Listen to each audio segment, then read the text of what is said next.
श्री राधा वृंदावन चंद्र बिहारी लाल की जय। श्री कृष्ण कृपा मूर्ति मधुसूदन बापू जी की जय। श्री भक्तिपाद प्रभुपाद की जय। ओम नमो भगवते वासुदेवाय। ओम नमो भगवते वासुदेवाय। ओम नमो भगवते वासुदेवाय।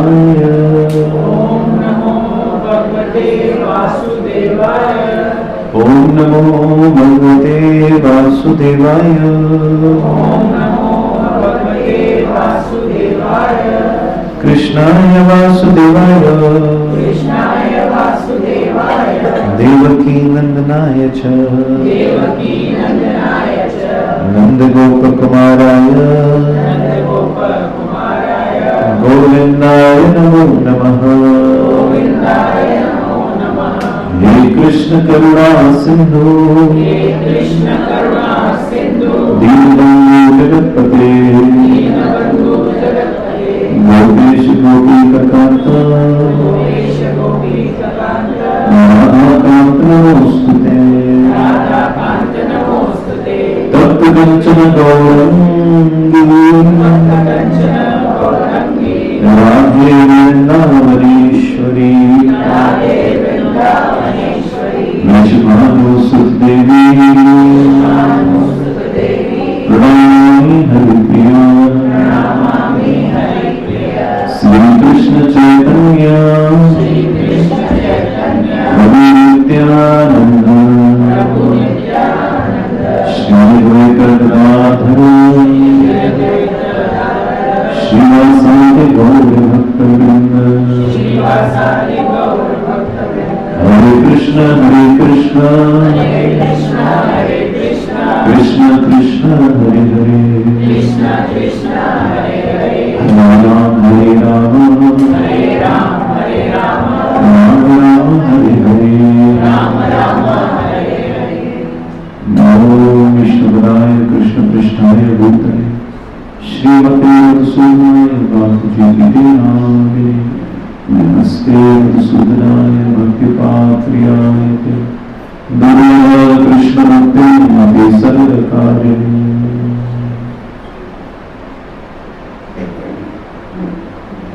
श्री राधे।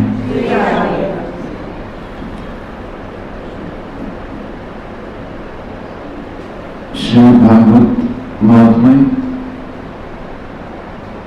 और भक्ति देवी की कथा, जिसका हम कल एकादशी के पवित्र तिथि में गुरु कृपा से श्रवण कर रहे थे। भक्ति देवी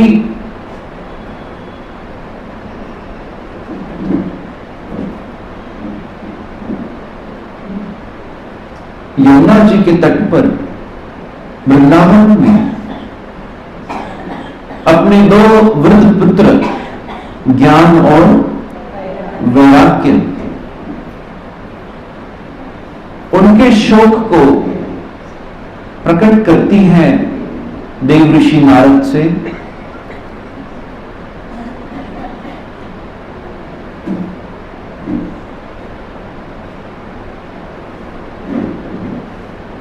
जब भक्ति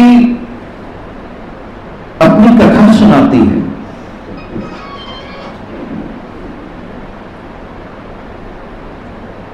तो भक्ति देवी कहती है कि द्राविड़ देश से वो उत्पन्न हुई, कर्नाटक में फली फूली और गुजरात में वो बुद्ध हो गई।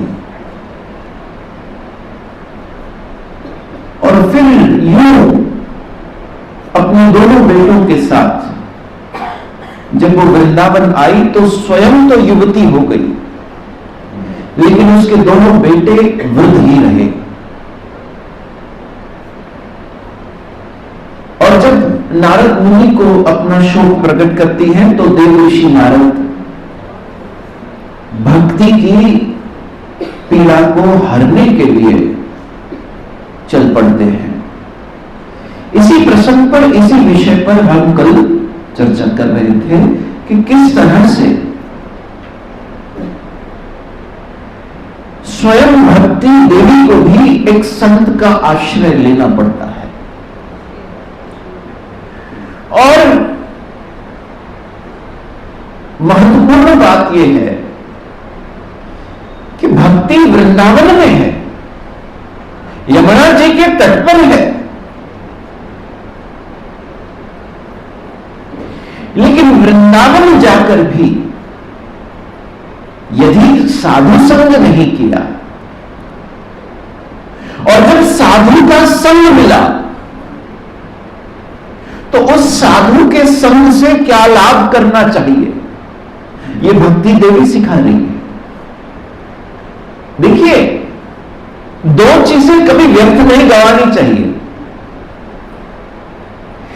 एक, किसी संत का, किसी महात्मा का, किसी साधु का जब एक क्षण मिल जाए, क्योंकि शास्त्र कहते हैं लौ मात्र साधु संग सर्व सिद्धि होए, कि अगर लौ मात्र भी किसी भगवान के प्रिय का संग मिल जाए तो दो चीजें कभी व्यर्थ नहीं गंवानी चाहिए। एक, उस साधु के समय से मिला हुआ क्षण, और दूसरा अन्न का कण।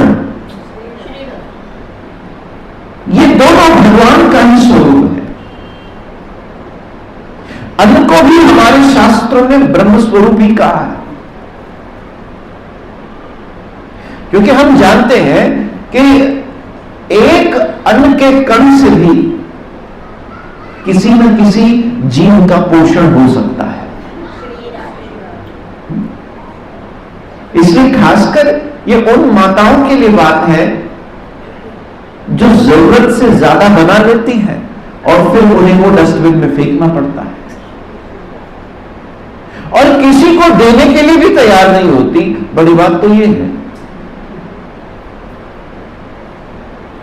फेंक देंगे लेकिन देने का मन नहीं करता।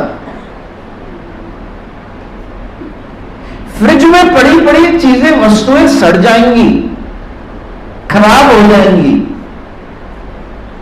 लेकिन वही जाकर किसी को आप देकर तो देखिए उसकी कितनी दुआएं मिलती हैं।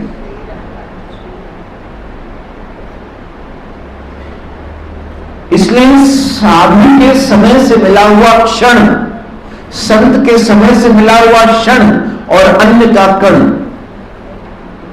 इन दोनों को कभी व्यर्थ नहीं करना चाहिए, गंवाना नहीं चाहिए। हमें तो किसी संत का संग मिल जाता है तो उसका भी हम दुरुपयोग कर लेते हैं। यहां भक्ति देवी ने कितनी महत्वपूर्ण बात देवर्षि नारद से कही। यहां भक्ति देवी अपनी जब चिंता व्यक्त करती है, अपना जब दुख व्यक्त करती है,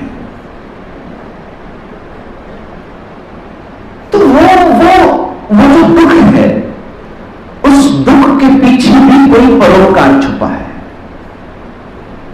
वो कोई स्वार्थपूर्ण या एक स्वेच्छा कहते हैं, या एक स्वार्थ रूप से जो दुख है, वो भक्ति देवी नहीं यहां प्रकट कर रही है। यहां पर एक बड़ी बात कही जा रही है, क्योंकि आप जानते हैं कि भक्ति का आसन क्या है, भक्ति देवी कहां जाकर विराजमान करती है।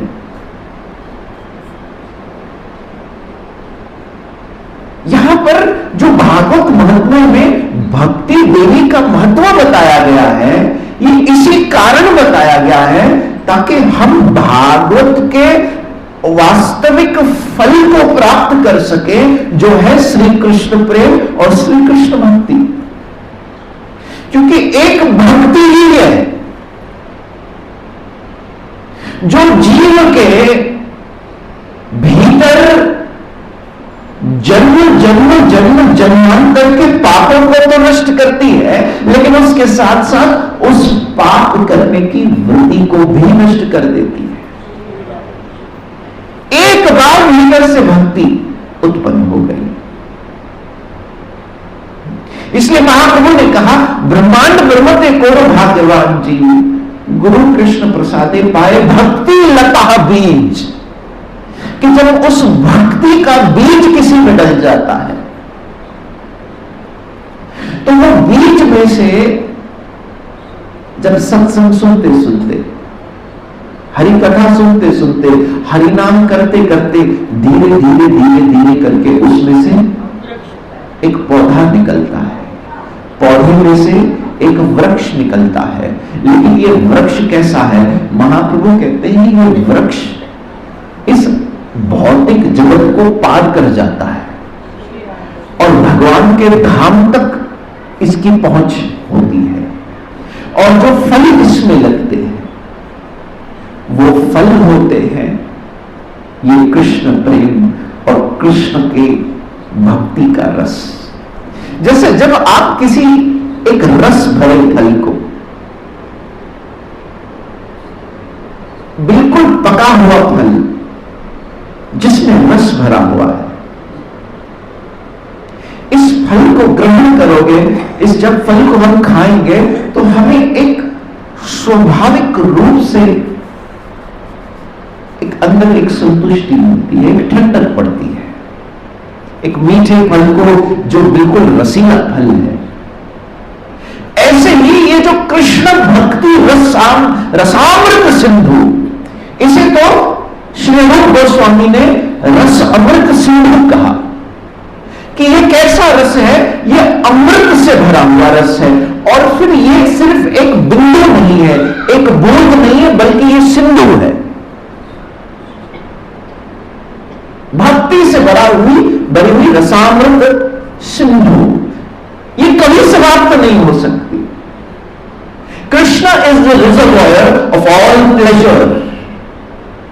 श्रील प्रभुपाद जी कहते हैं कि कृष्ण सारे सुखों की सिंधु है, खान है, और उससे निकला हुआ रस, उससे निकला हुआ सुख, उससे निकला हुआ अमृत कभी समाप्त नहीं हो सकता।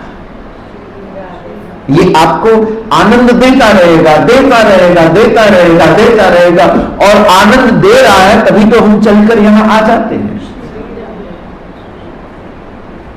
हरि कथा का सत्संग का समय होता है,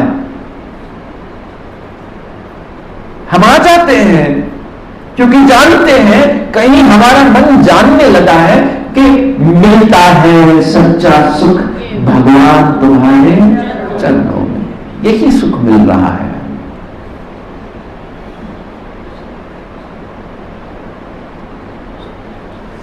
तो भक्ति देवी जो है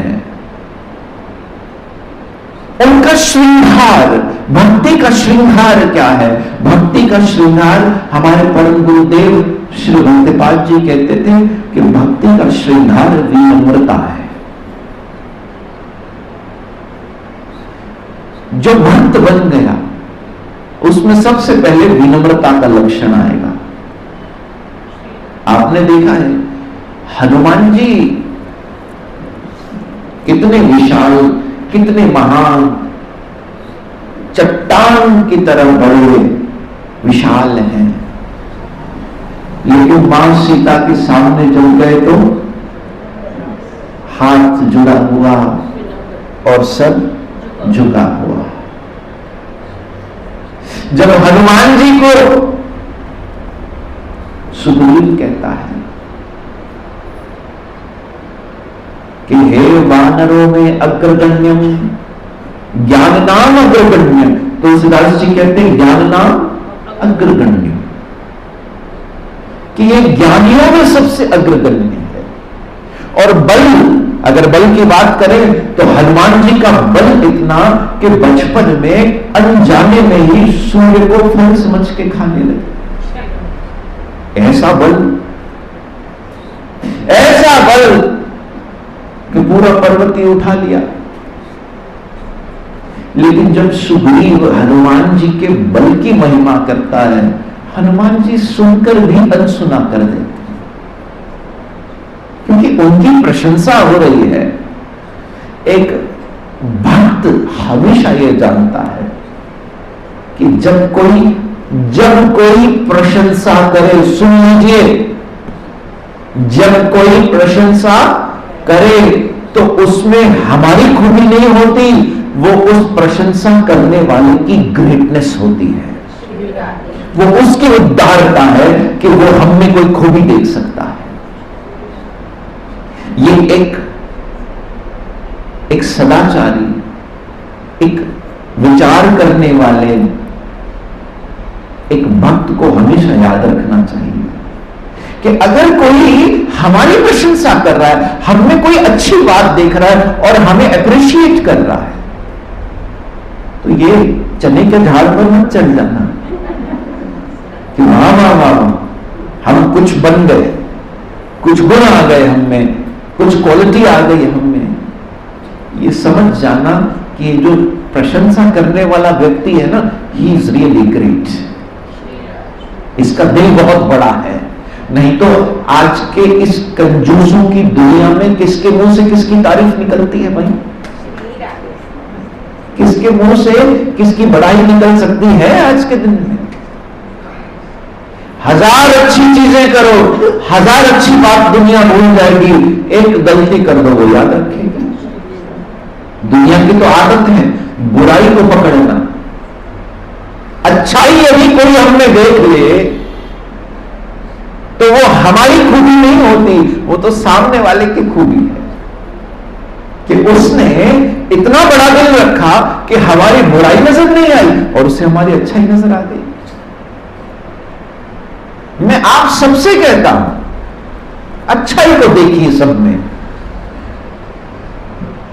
क्योंकि एक बात कहूं, वो ये कहूं, जब हम कि किसी की बुराइयों को नजरअंदाज करके उसकी अच्छाइयों को देखते हैं ना, तो भगवान भी सोचता है कि इसने औरों की बुराई नहीं देखी, चल मैं भी इसकी बुराई नहीं देखता हूं।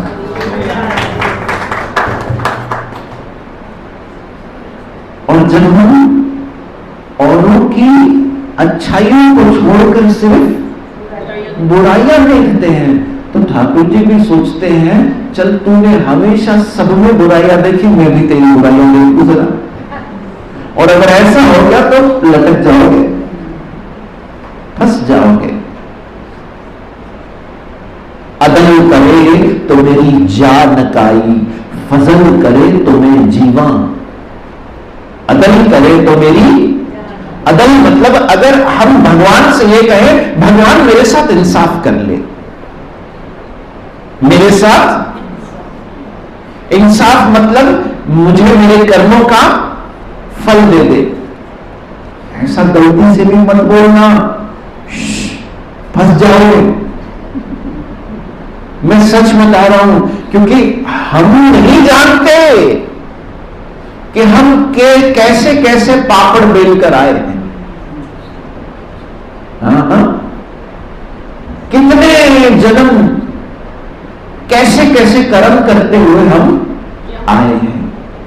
इसलिए ये कभी मत कहना कि मेरे साथ तू इंसाफ कर ले। अदल करे तो मेरी जान काई, कि अगर तू इंसाफ पर उतर आया तो मेरी कोई जगह नहीं रहेगी। फजल करे तो मैं जीवा। हां, आप यदि मुझ पर कृपा करो गोविंद, मुझ पर क्या करो? कृपा करो। लंगड़ा निमाणी दान जीवे तिले पालना, मुझ पर कृपा करो, मेरी बुराइयों को ढक लो, क्योंकि हम जानते हैं हम बुराइयों से भरे हुए हैं। अदल करे तो मेरी जान काई, फजल करे तो मैं जीवा। चारों पल्लू चिक्कड़ पड़ी, मैं बैठी तड़ते रुआ।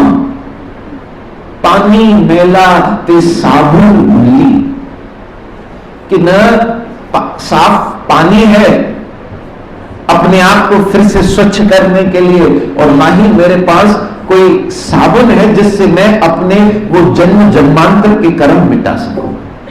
नहीं, कुछ नहीं है, सिर्फ एक रास्ता है कि आप कृपा कर लो। आपकी कृपा का रास्ता है, हमारे कर्मों से गोविंद तेरी कृपा महान है।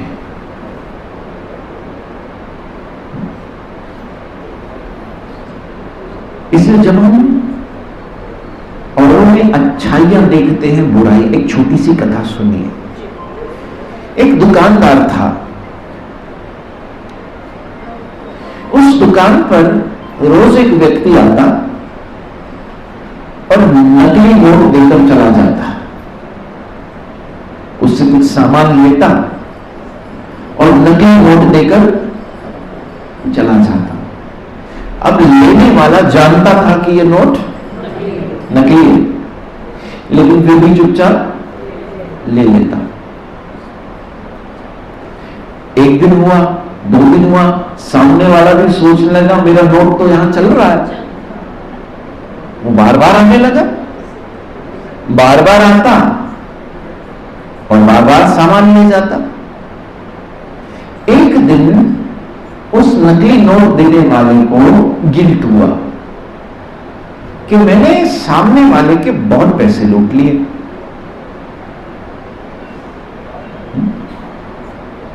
उसने सोचा मैं जाकर बता देता हूं कि मैं तुम्हें नकली नोट दे रहा था।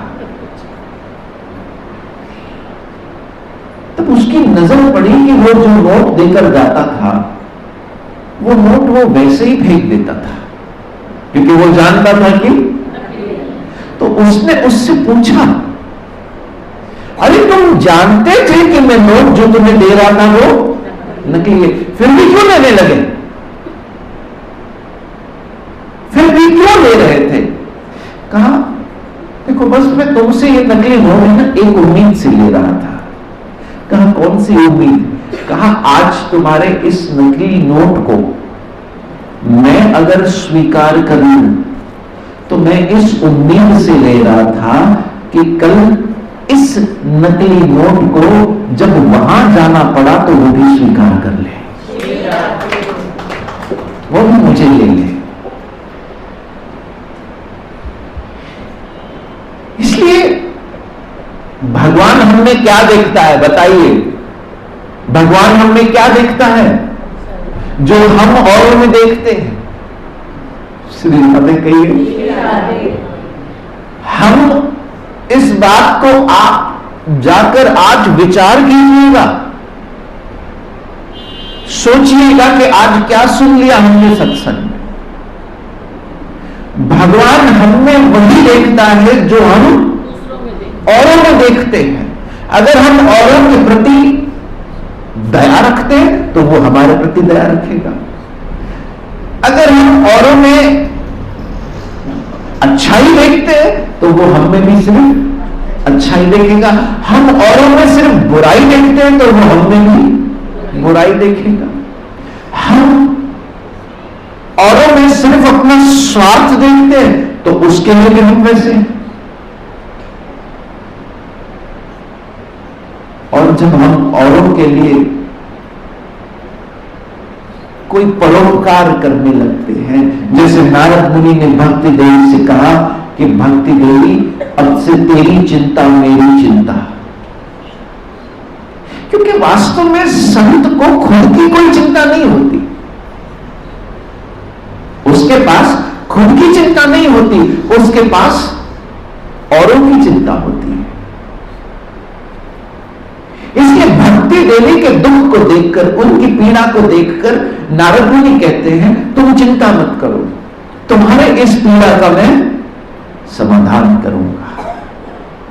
और नारद मुनि चल पड़ते हैं भक्ति के दुख का निवारण करने।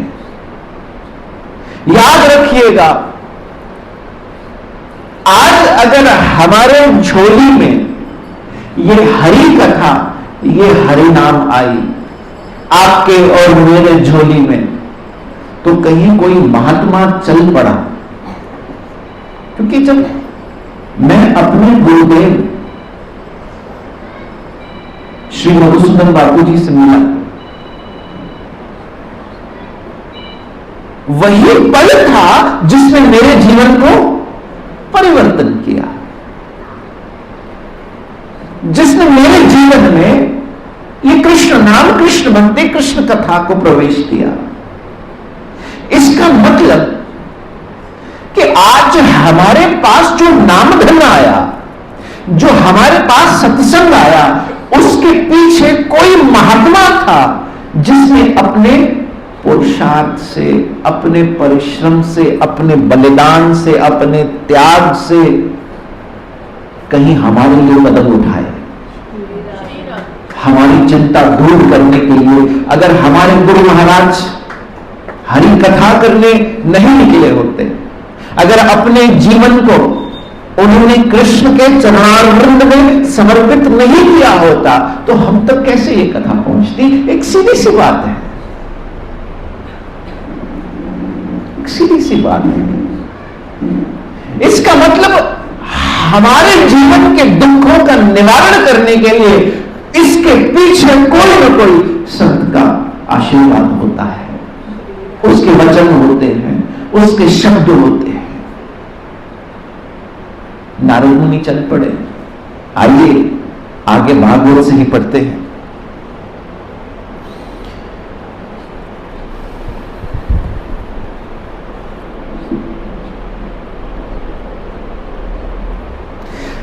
देवी सावधान होकर सुनो। अब नारद जी भक्ति देवी को कह रहे हैं, देवी सावधान होकर सुनो, यह दारुण कलयुग है।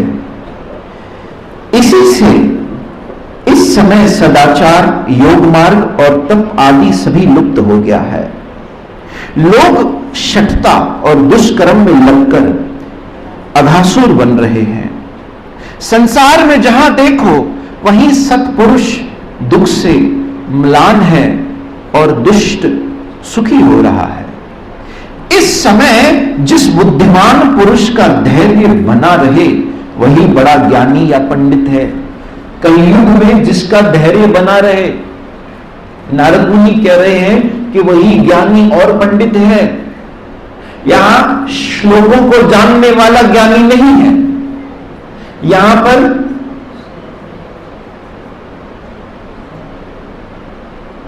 वेद मंत्र, वेद उच्चारण, यह सब जानने वाला ज्ञानी नहीं है, बड़ी बड़ी बातें करने वाला ज्ञानी नहीं है। कलयुग में ज्ञानी व्यक्ति वही है जिसका धैर्य बना हुआ है। क्योंकि आप देखिए हमारे हर व्यक्ति के घर में आज किसी न किसी बात को लेकर कलह चल रहा है। इंसान अपने घर में हंस भी नहीं सकता। हिम्मत है तो जाके हंस के दिखाओ। मुझे लगता है आप ज्यादा खुल के यहां सत्संग में हंसते हो। घर में यदि हम हंस ले तो घर वाला चौंका छाते हो, भाई यही खुश छो लगी कोई नहीं भाई। इतनी खुशी क्या किसी को हमारे घर के लोगों को भी बर्दाश्त नहीं होती। और बात बात पर अपना धैर्य खो देना, मतलब छोटी छोटी बात पर गुस्सा आ जाना, छोटी छोटी बात को लेकर उसी बात पर अटक जाना। मैंने कई लोगों को देखा है, उनके लाइफ में एक प्ले का बटन होता है लेकिन पॉज का नहीं होता। और गलती से अगर आपसे वो प्ले का बटन दब गया, अनजाने में ही सही, कुछ आपने ऐसा, पता है ना, हर इंसान के बटन होते हैं, हर इंसान के बटन होते हैं। और अगर आपने बात करते करते, कुछ व्यवहार करते करते अनजाने में कोई बटन दबा दिया, तो फिर वो व्यक्ति चुप होने वाला नहीं है। इसलिए कभी कभी है ना, घर में शांति के लिए एक आसन बनाओ आपको। हाँ? नहीं, शव आसन, आप ज्यादा शवासन करोगे तो बोलेंगे सगे में सुनी पैया। सारा दिन सो रही है घोड़े गधे बेचकर, सारा दिन सो रहे हो, क्या है, कुछ करो, उठो। और अगर कुछ करोगे, सारा दिन कुछ ना कुछ कर रहे, चुपचाप सो जाओ, शांति नहीं तो मैं सो जाओ। मतलब तरबूज चाहे छोरे पर गिरे या छोरा तरबूजे पर गिरे, कटना तो आप कुछ भी कर लो, कोई ना कोई बात पर कलह होना है। आप घर में बैठे हो, सारा दिन घर में बैठे हो, चलो बाहर जाओ, कुछ करो, बाहर जाओ, थोड़ा वॉक करो, ये करो वो करो, और बाहर जाओ तो सजो दिन पैर घर में बाहर बस। श्री राधे क्यों न ऐसे सुखी ना ऐसे सुखी। मैं करे तो करे क्या, मैं बताऊं क्या करूं? नहीं, नया आसन बना रहा हूं। हाँ, हमारे गुरुदेव ने सिखाया है कि एक आसन सीख लो जिसको कहते हैं यस आसन।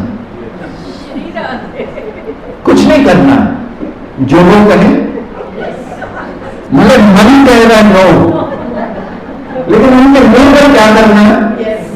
यस। उनको बस क्या करना है? यस। फिर अंदर आपका मन चाहे कितना भी कह रहा हो, लेकिन बाहर यस कह दो। और एक बात सुन लो, वैसे भी हर एक के पास दो चेहरे तो होते ही हैं। एक चेहरा जो दुनिया को दिखाता है, वो इंस्टाग्राम वाला, वो फेसबुक वाला, सोशल मीडिया का चेहरा तो अलग होता है, उसमें सिर्फ हंसी दिखती है ऐसे। कभी कभी पता है क्या होता है, वो फोटो निकालने से पहले जस्ट झगड़ा हुआ होता है कि आप मेरा फोटो भी नहीं निकालते ठीक से, जगह निकालो। बस पूरा हुआ, फिर वो मतलब उसके आगे और पीछे का सब एडिट हो गया दुनिया का। दुनिया को क्या दिख रहा है? वाह कितना स्माइलिंग कपल है, लेकिन अभी 2 मिनट फोटो निकालने के लिए झगड़ा हो गया। उसके बाद अच्छी नहीं आएगी तो वापस निकालो, उस पर और झगड़ा। तो एक चेहरा वो है जो हम किसको दिखाते हैं? दुनिया को। और एक चेहरा वो है जो हम घर को दिखाते हैं। और तीसरा चेहरा है जो हमारे अंदर, जो हम किसी को दिखाने लायक नहीं है। के लिए वो तो बस एक ही जान सकता है जो अंदर बैठा है, वही जान सकता है कि ये किस किस पीड़ा से गुजर रहा है, किस तकलीफ से हम गुजर रहे हैं। श्री राधे कही।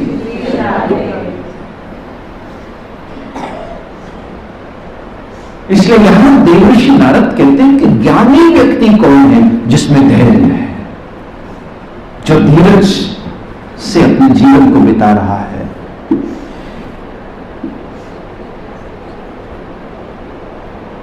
अब किसी को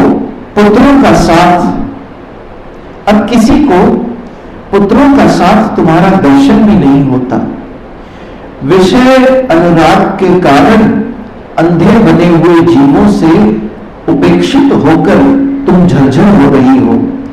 वृंदावन के संयोग से तुम फिर नवीन तरुण हो गई हो। अतः यह वृंदावन धाम धन्य है, जहां भक्ति सर्वत्र नृत्य कर रही है, परंतु इनका बुढ़ापा नहीं छूट रहा। यहां इनको कुछ आत्म सुख की प्राप्ति होने के कारण ये सोते से जान पड़ते हैं। भक्ति ने कहा, राजा परीक्षित ने इस पापी कलयुग को क्यों रहने दिया? इसके आते ही सब वस्तुओं का सार न जाने कहां चला गया है। करुणामय श्री हरि से यह अधर्म कैसे देखा जा रहा है? हे मुने, मेरा यह संदेह दूर कीजिए। आपके वचनों से मुझे बड़ी शांति मिलती है। भक्ति देवी पूछती है कि कहां चला गया इन सारी वस्तुओं का सार कलयुग में? और ऐसा जब राजा परीक्षित जानते थे तो उन्होंने क्यों आने दिया कलयुग को? और अंत में कहा कि आपके वचनों से मुझे शांति मिलती है। सत्संग हमेशा शांति देता है और कुसंग हमेशा अशांति देता है। आप बाहर जाके उन लोगों का संग कीजिए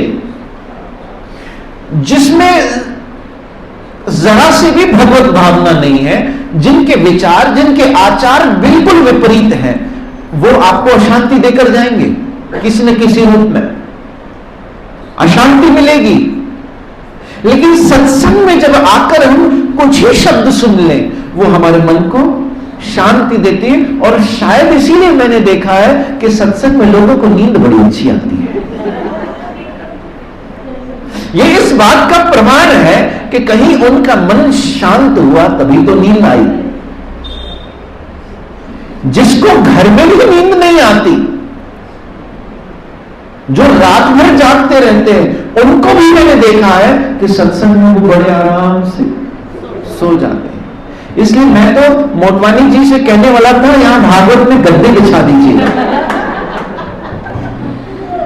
कि अगर किसी को नींद आए तो कोई बात नहीं, बड़ी अच्छी बात है, आकर यहां पैर पसार कर सो जाइएगा। मुझे बड़ी खुशी मिलेगी कि किसी का मन तो शांत हुआ कम से कम।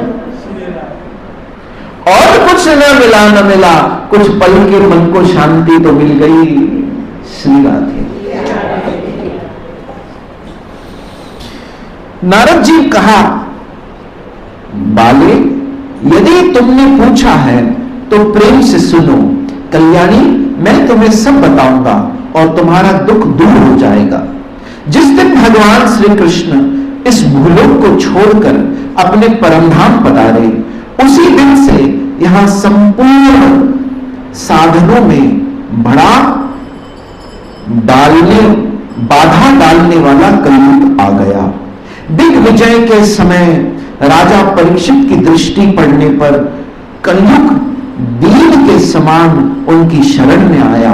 भ्रमर के समान सारग्रह राजा ने निश्चय किया कि इसका वध मुझे नहीं करना चाहिए, क्योंकि जो फल तपस्या, योग एवं समाधि भी नहीं दे सकती, कलयुग में वही फल श्री हरिनाम संकीर्तन से भलीभांति मिल जाता है। कि भागवत कह रही है, ये जो हम कीर्तन करते हैं ना आकर, भागवत कह रही है, नारद मुनि कह रहे हैं कि जो फल समाधि से नहीं मिलता, योग ध्यान से नहीं मिलता, वो फल कलयुग में केवल कीर्तन करने से। और कौन सा कीर्तन? हरि नाम संकीर्तन। ये हरि के नामों का कीर्तन इन्हीं नामों का होना चाहिए। इसके अन्यथा वास्तव में कीर्तन है ही नहीं। लोग अपने अपने मन के अनुसार कुछ भी करे, लेकिन भागवतीय विधि, सनातन धर्म, हरिनाम संकीर्तन, ये भागवत हमारे धर्म का शास्त्र है, प्रामाणिक शास्त्र है, जो कह रहा है कि हरिनाम संकीर्तन। और इसीलिए गुरु नानक देव जी महाराज ने भी कहा, भय नाशनम दुर्मत हरण, कली में हरि को नाम, निसग्न नाम तो जो जपे सफल हो गए सब काम। कि कलयुग में अगर नाम लेना है तो हरि नाम लेना, हरि नाम लेना।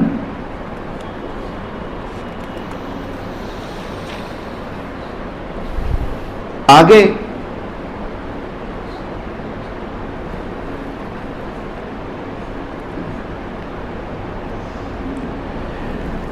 नारद जी ने कहा, बाबू तुम व्यर्थ ही अपने को क्यों दुख में डाल रही हो? अरे तुम इतनी चिंता आतुर क्यों हो? भगवान श्री कृष्ण के चरण कमलों का चिंतन करो, उनकी कृपा से तुम्हारा सारा दुख दूर हो जाएगा।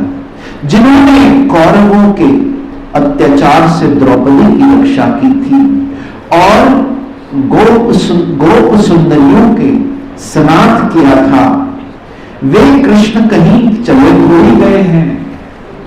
देखिए कल ही हम बात कर रहे थे, नारद मुनि कह रहे हैं भक्ति देवी को कि कृष्ण कहीं गए थोड़ी हैं, कृष्ण कहीं नहीं गए हैं। और यही बात में आप लोगों को मैं चाहता हूं, आप अपने मन में इस विषय को, इस बात को, ये जो कुछ शब्द हमने पढ़े, इसे इस तरह से छाप दीजिए कि आपके सुख दुख में ये बात बार बार आपको स्मरण होती रहे कि कृष्ण कहीं गए नहीं है, वो कहीं नहीं गए, कृष्ण कहीं नहीं गए। कृष्ण कहां है? हमारे साथ है। तुम साथ हो जो मेरे, किस बात की कमी है, जीवन की राहों में तेरा प्यार रोशनी है।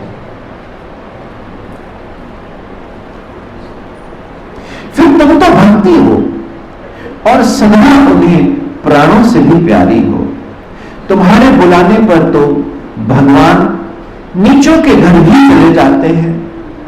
सत्य, त्रेता और द्वापर, इन 3 युगों में ज्ञान और वैराग्य मुक्ति के साधन थे, किंतु कलयुग में तो केवल भक्ति ही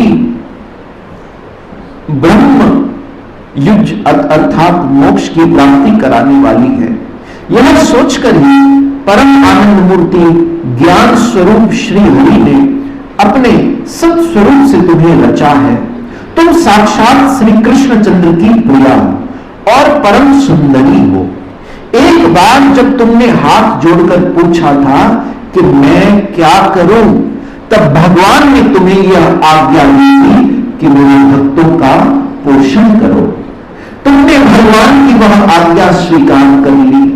इससे तुम पर श्री हरि बहुत प्रसन्न हुए और तुम्हारी सेवा करने के लिए मुक्ति को तुम्हारी दासी रूप में अर्पण कर दिया। भक्ति की दासी कौन है? मुक्ति।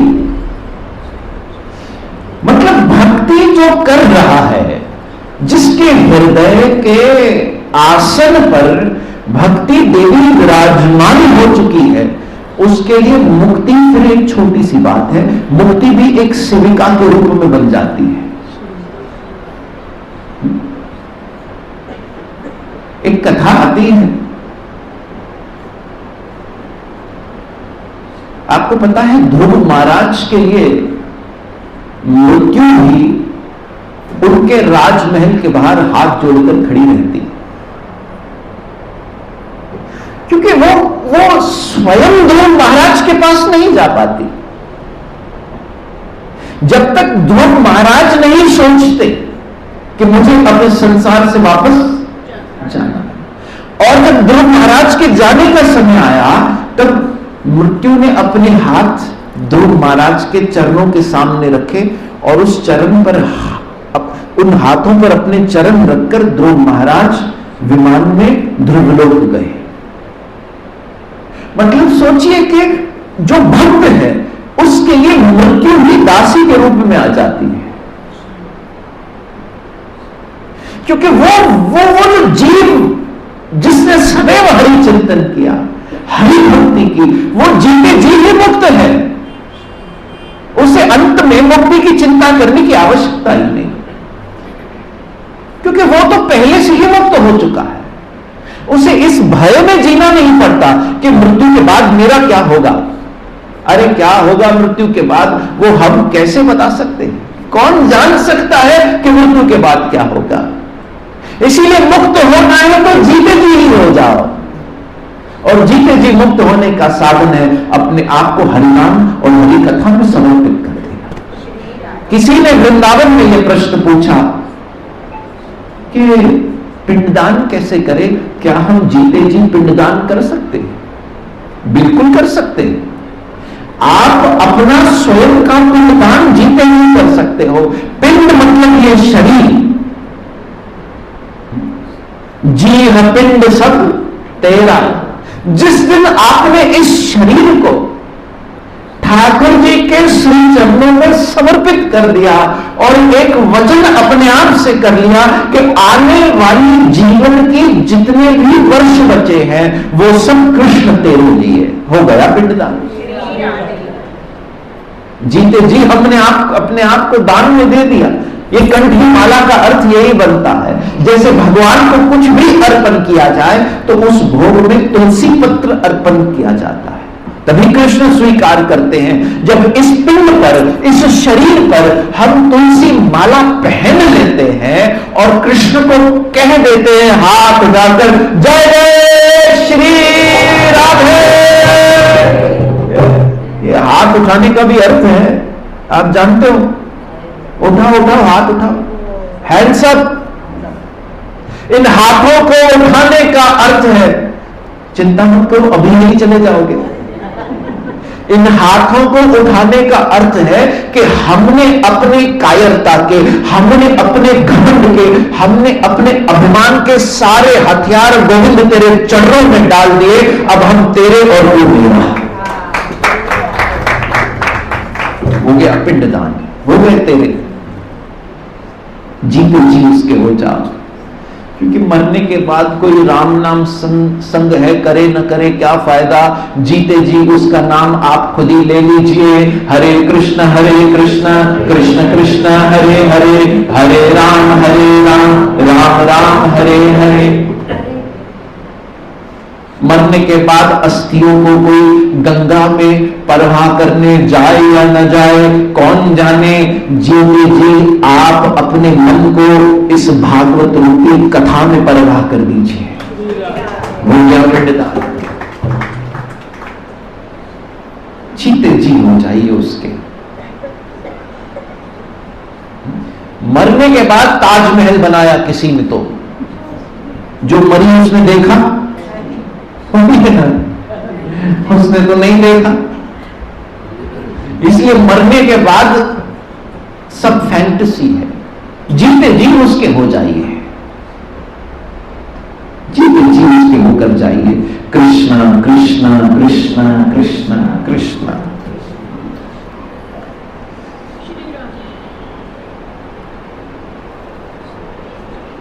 कृष्ण कहीं बोलिए, कृष्ण कहीं, कृष्ण कहीं।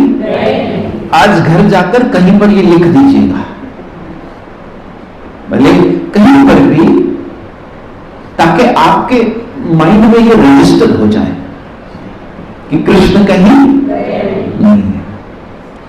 देखना ये शब्द आपको आपके दुख के समय में बड़े काम आएंगे कि कृष्ण कहीं गए नहीं है।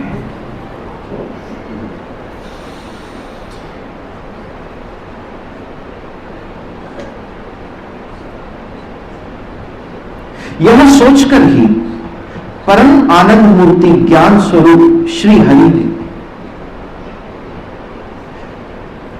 तब तो मुक्ति, ज्ञान और वैराग्य को साथ लिए पृथ्वी पर आई और सतयुग से द्वापर युग पर्यंत आनंद से रही। कलयुग में तुम्हारी दासी मुक्ति पाखंड रूप रोग से पीड़ित हो गई, क्षीण होने लगी।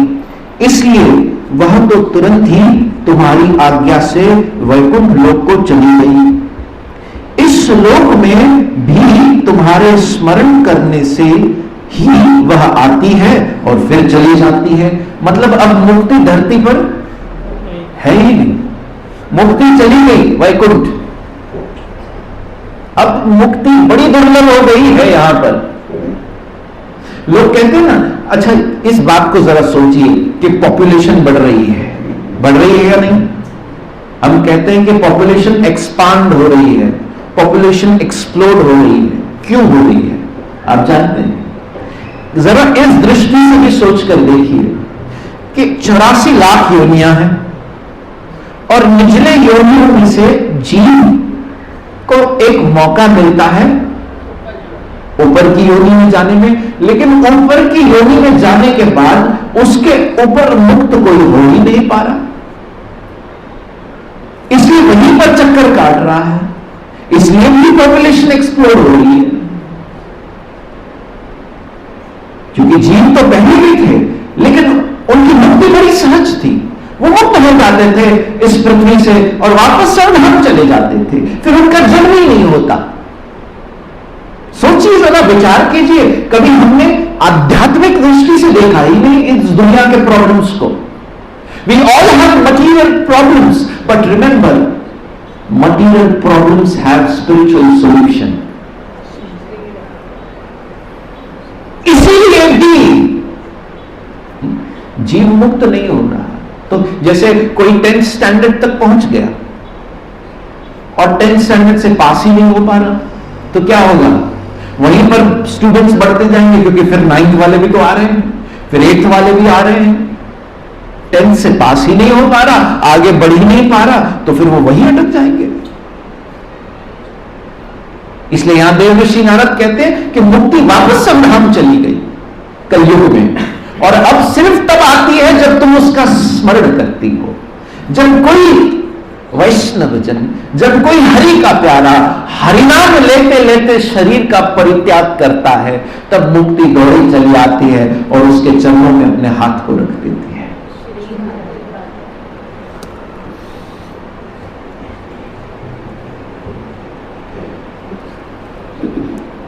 सूत जी कहते हैं, इस प्रकार नारद जी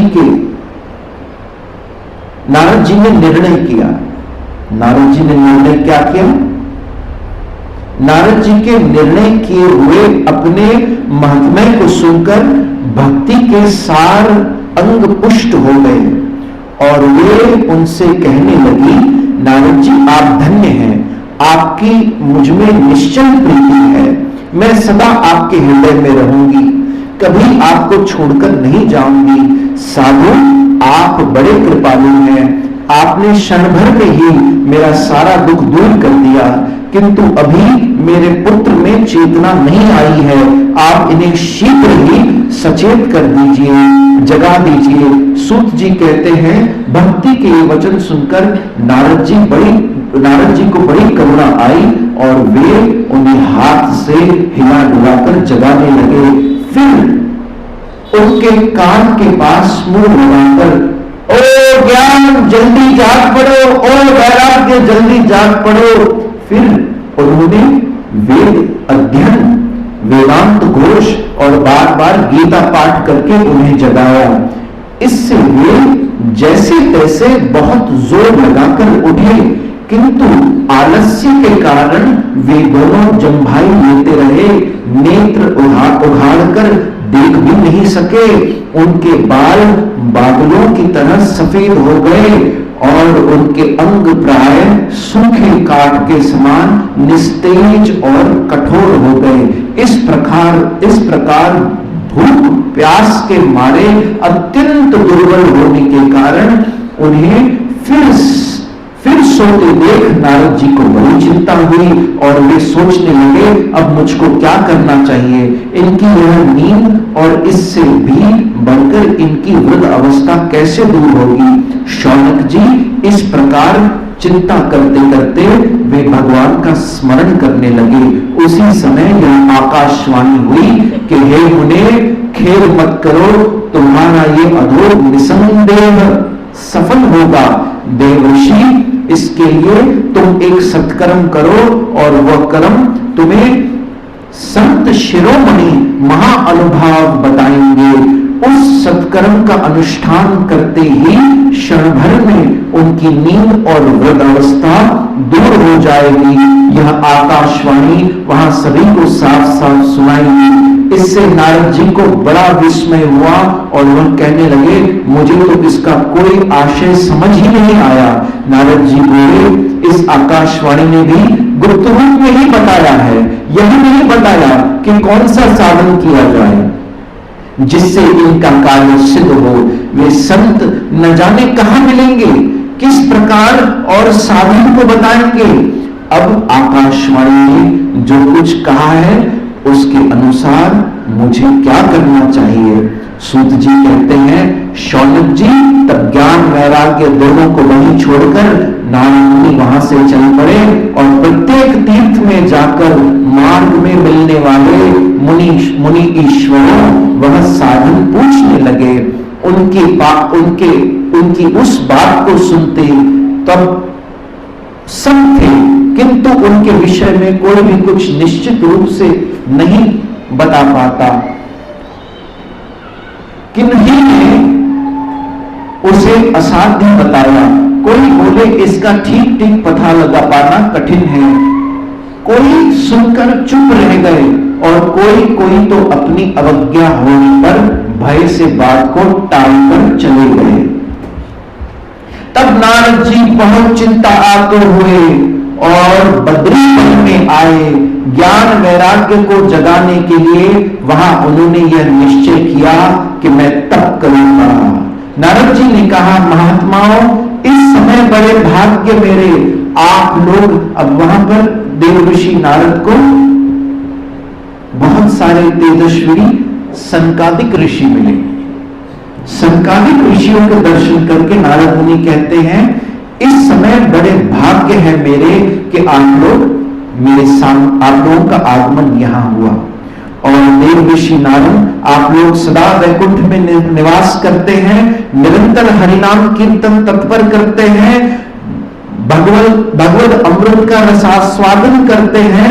हरि शरणम हरि शरणम हरि शरणम हरि शरणम कहते कहते संकादिक ऋषि मुनि नारद मुनि के सामने बैठ गए और नारद मुनि ने ये सारे दुख की कथा जो भक्ति ज्ञान और वैराग्य की थी, ये संकादिक ऋषियों को बताई।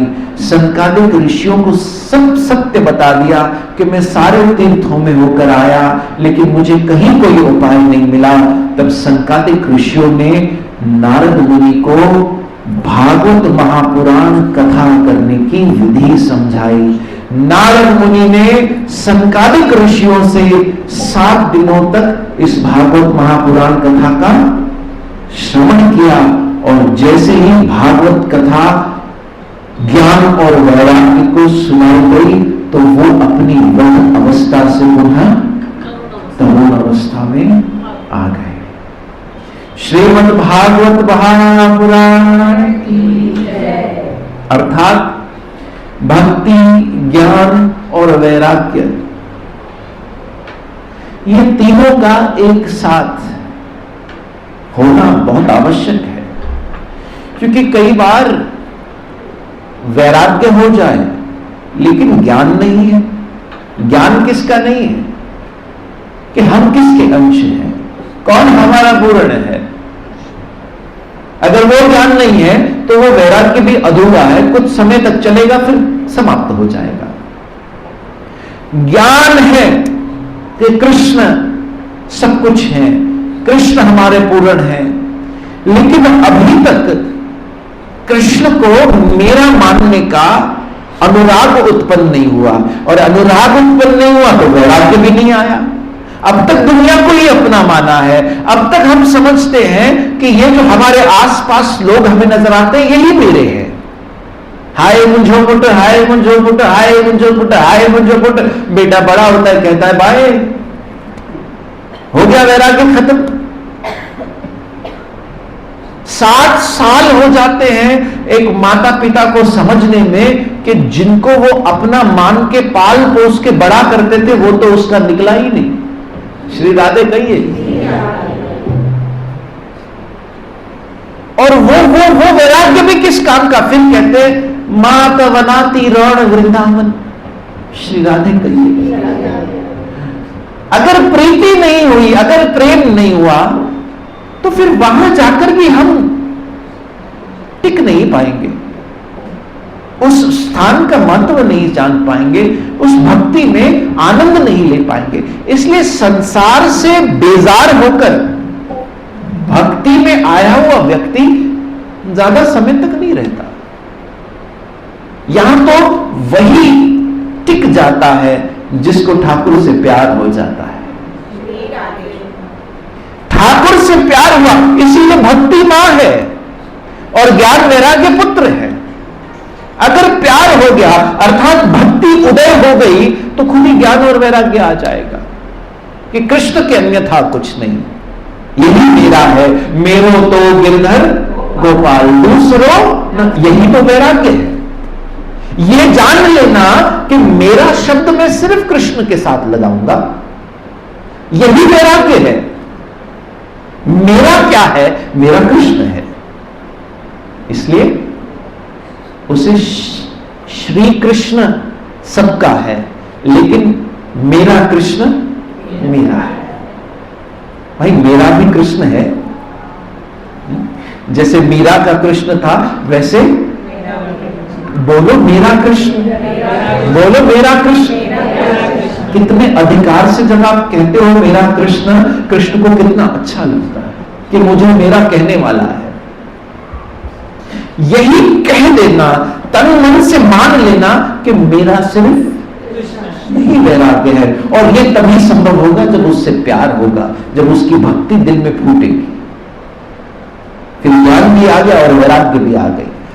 और इसीलिए ये श्रीमद् भागवत कथा है। आइए हम आज के इस सत्संग को यही विराम देते हैं। मेरा मन तो चाह रहा है कि और बोले, और पढ़े, और सुने, और कथा करें, लेकिन फिर सामने समय के देवता है जो कहते हैं मैं समय हूं। तो आइए हम आज के सत्संग को यही विराम देते हैं। कल सचखंड दरबार में शाम को सत्संग होगी 5:30 बजे। परसों से गुरु कृपा से हम श्रीमद् भागवत महापुराण का शुभ आरंभ कर रहे हैं। आप सभी आइएगा, परिवार सहित आइएगा, और इस कार्तिक मास में शरद पूर्णिमा के दिन से अपने अपने गए हुए पितरों का, जिनके ऊपर कोई पितृ दोष है, कोई कौन सा दोष है, कोई क्या दोष है, कोई शाप है, कोई क्या है, ये सब भागवत महापुराण की दिव्य कथा विनष्ट कर देती है।